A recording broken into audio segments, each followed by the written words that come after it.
Pulse, Interbank Network. Pulse is an interbank electronic funds transfer (EFT) network in the United States.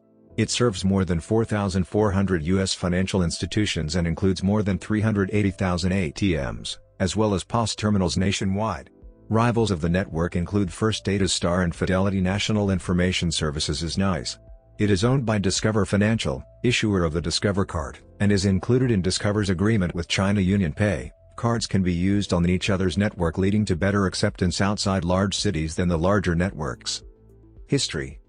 The Pulse system was based on software that operated the Take Your Money Everywhere (TYME) network operating in the central United States. The network was established as the banking rules that limited banks and branches' ability to share services were removed. The data processing facilities were originally provided by First City Bank and later transitioned to Texas Commerce Bank.